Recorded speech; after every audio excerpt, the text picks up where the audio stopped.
Hello everyone. Today we will start our next topic is the combinations of capacitors. In combinations of capacitors there are two topics. One is for the series combination and second one is the parallel combination. Okay, so first we start the series combinations of capacitor. Okay, series combinations of capacitor.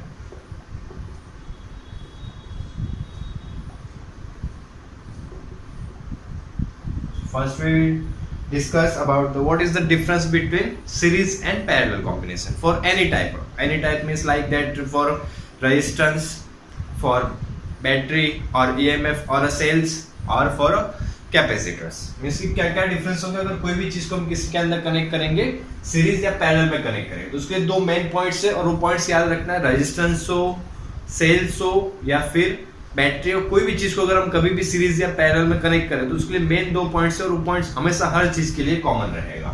ठीक है, क्या होगा दो difference अगर बात करें तो first हम यहाँ पे लिख देते हैं सीरीज के लिए.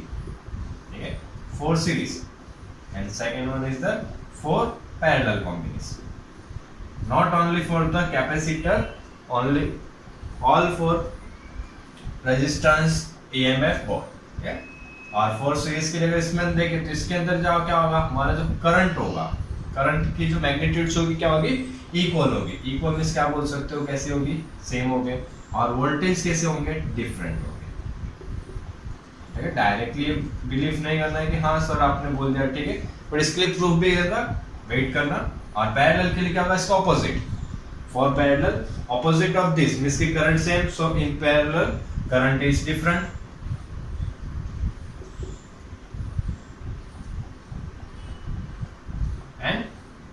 Voltage are same for any type of parallel combination. But how it is possible, I can explain. Wait. Okay. First, remember these two. For series, current is same, voltage different, and for parallel, current is different and voltage is same. Okay, both are opposite. First, we start the series combination. For series, first we draw the diagram for series combination. Like this, suppose there are three capacitors. First C1, second C2 and third one is the C3. Okay? And now connected with the any battery, and in battery the large line is the for positive and the small line is for negative charges. Okay? और अभी यहाँ देख रहे हो तो क्या होगा, positive charge और करंट की डायरेक्शन क्या होगी, हमेशा पॉजिटिव टू नेगेटिव. इसकी पॉजिटिव से स्टार्ट होगी. अब यहाँ पे देख रहे हो तो C1 में करंट कितना आ रहा है, आई करंट आ रहा है, और वही करंट किसके अंदर से पास होगा, C2 में से, और वही करंट किसके अंदर से पास होगा, C3 में से. तो तीनों के लिए करंट क्या हो गया, सेम. जो भी मैंने पॉइंट्स बताया था तो ये पॉइंट्स याद रखना है. और करंट अगर सेम है तो वोल्टेज क्या होगा, different. For first capacitor voltage V1, second for V2 and suppose V3. और टोटल सपोज वोल्टेज हो हमारा कैपिटल V. ठीक है, और भी वैल्यू देख लेते हैं. और वैल्यू इसमें से सपोज 10 वोल्ट की अगर हमने बैटरी कनेक्ट की हुई है, ठीक है, 10 वोल्ट की बैटरी अगर हमने कनेक्ट की है तो फर्स्ट के लिए जैसे मान लो कि वोल्टेज होगा 2, सेकंड के लिए मान लो हो गया 4, तो 2 4 6, और फर्स्ट थर्ड के लिए कितना हो जाएगा 4. ठीक है, इस टाइप से. और करंट की बात करें तो करंट क्या रहेगा, सबके लिए इक्वल ही रहेगा. ठीक है, और दूसरे एक इक्वेशन अगर हम देखें तो करंट के लिए एक इक्वेशन और आएगा, I is equal to Q by T. और ये इक्वेशन हम थर्ड चैप्टर में स्टडी करेंगे, बट अभी सिर्फ यूज के लिए कर रहे हैं, यूज किया हुआ है इसके लिए. ठीक है, तो यहाँ पे देख रहे हो तो अगर करंट सेम होगा तो Q मींस क्या, चार्ज भी कैसा होगा, हमारा इक्वल होगा. तो तीनों के लिए चार्जेस की वैल्यू भी क्या होगी, इक्वल होगी. ठीक है, I है तो उसके लिए क्या Q भी क्या होगा, सेम होगा. ठीक है, क्योंकि ऐसा तो नहीं कि इसमें से I करंट पास दूसरा करंट फिर कहाँ बीच में चला जाएगा. ठीक है, ये पॉइंट्स याद रखना है बस, और कुछ नहीं. सिंपल सी इजी थ्योरी और 2 मार्क्स में क्वेश्चन आता है. ठीक है, अब देखो तो यहाँ पे हमने क्या बोला कि इन तीनों का अगर हम टोटल वोल्टेज निकालेंगे तो क्या होगा, V. So V is equal to V1 plus V2 plus V3. तो first we find the V1 for capacitor. Capacitor के लिए हमने फॉर्मूला देखा था, क्या था formula, C is equal to Q by V. For C1 so Q by V1. Q1 नहीं लिखेंगे, क्यों, क्योंकि Q1 Q2 Q3 लिखने की जरूरत नहीं है. करंट सेम है तो तीनों के लिए चार्जेस भी क्या होगा, सेम होगा. So for C2 Q is equal to Q upon V2 and for C3 is equal to Q upon V3. तीनों की वैल्यू फाइंड कर ली, तीनों की वैल्यू पुट करो. या फर्स्ट इसमें से क्या करेंगे, V1 निकाल लो. V1 के लिए वैल्यू निकाले तो क्या आएगा, यहाँ से अगर V1 को हम डिराइव करें तो V1 is equal to Q upon C1, V2 is equal to Q upon C2 and V3 is equal to Q upon C3। ठीक है, देखो V3 ऊपर चला जाएगा, C3 नीचे, V2 ऊपर चला जाएगा, C2 कहाँ जाएगा, नीचे। ठीक है, अब देखो यहाँ पे तीनों की वैल्यू मिल गई, V1 V2 V3 की, तीनों की वैल्यू यहाँ पे पुट कर दो। So V is equal to V1 is equal to Q upon C1, V2 is equal to Q upon C2 and for V3 is equal to Q upon C3. Q common, so it counts 1 upon C1 plus 1 upon C2 plus 1 upon C3. Okay, Q multiply में, so opposite goes downward. So V by Q is equal to 1 upon C1 plus 1 upon C2 plus 1 upon C3. Okay, so C is equal to Q by V. C is equal to Q by V. इस यहाँ पे क्या है V by Q, तो इसका opposite, तो C का opposite क्या हो जाएगा 1 अपॉन C। तो फाइनल रिजल्टेंट हमें फॉर्मूला क्या मिलेगा 1 upon C is equal to 1 upon C1 plus 1 upon C2 plus 1 upon C3। ये किसके लिए हो गया, सीरीज के लिए। ठीक है, और ऐसा इक्वेशन हमने 10th में ऑलरेडी स्टडी किया हुआ है रेजिस्टेंस के लिए। ठीक है, उस वो भी चीज आएगी, हमारा थर्ड चैप्टर के अंदर स्टार्ट होगा। ठीक है, अब यहाँ पे जो रिजल्टेंट C मिल रहा है इसको क्या बोलेंगे हम इक्विवेलेंट, और इक्विवेलेंट लिखने की जरूरत है, सिर्फ क्या लिखेंगे EQ। ठीक है, क्या हो जाएगा हमारा EQ, और EQ का मींस क्या होता है इक्विवेलेंट। ठीक है, यहाँ पे लिख देते हैं।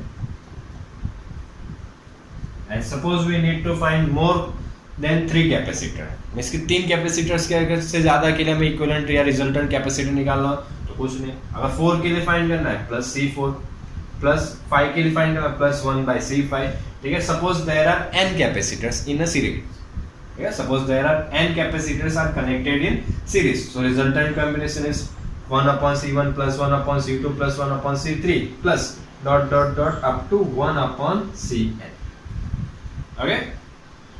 So first note down or take a screenshot, then you can write note down. ठीक है, स्क्रीनशॉट ले लो, आराम से नोट डाउन करना बाद में। Okay, second we start the parallel combinations of capacitor. Second one is the parallel combination, और parallel combination के लिए क्या रखने के लिए बोला हुआ है, currents are different but voltage are same. Currents are different but voltage are same for parallel combination. So second point is the for parallel combination. So first we draw the diagram. Suppose first capacitor C1, second capacitor C2, third capacitor C3 and connected with each other.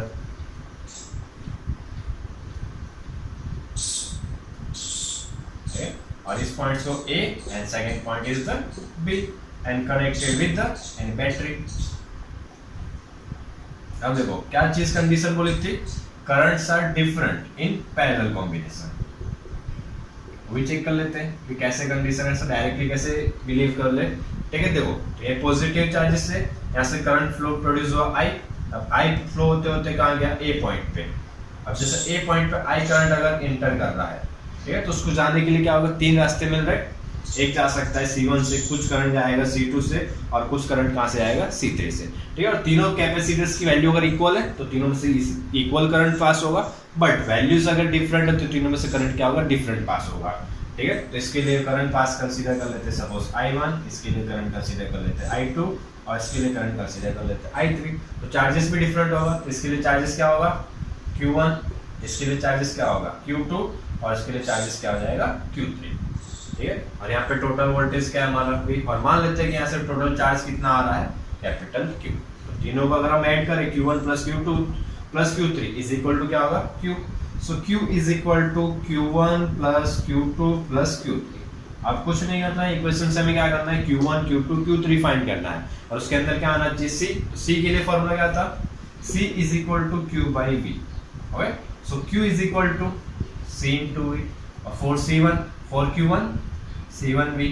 ठीक है, और voltage different नहीं होगा, voltage क्या होगा, अगर current different हो तो वोल्टेज क्या होना चाहिए, सेम होना चाहिए। So Q1 is equal to C1V, 4Q2 is equal to C2V and 4Q3 is equal to C3V।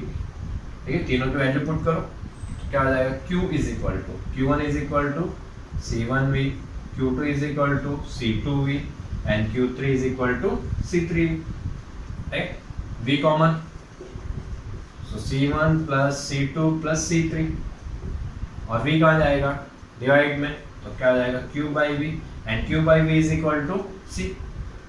So C is equal to finally C1 plus C2 plus C3 and this C is known as equivalent capacitors.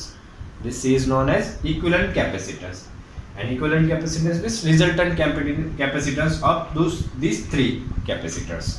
Okay, suppose there are 4 capacitors, so plus C4. Suppose there are 5 capacitors, so plus C4 plus C5. Suppose there are n capacitors are connected in the parallel combination, so resultant or equivalent capacitor is C1 plus C2 plus C3 plus dot dot dot plus up to Cn. हम कितने के लिए भी क्या कर सकते हैं, find कर सकते हैं जितने भी. तो एक सिंपल सी चीज याद रखेंगे, पैरेलल के लिए क्या होगा C1 plus C2 plus C3 और सीरीज के लिए क्या होगा 1 upon C1 plus 1 upon C2 plus 1 upon C3. Okay,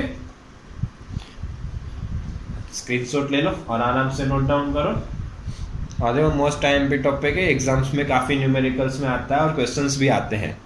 ठीक है, ओके. वीडियो देखने के लिए थैंक यू और पसंद आया तो सब्सक्राइब ज़रूर करना.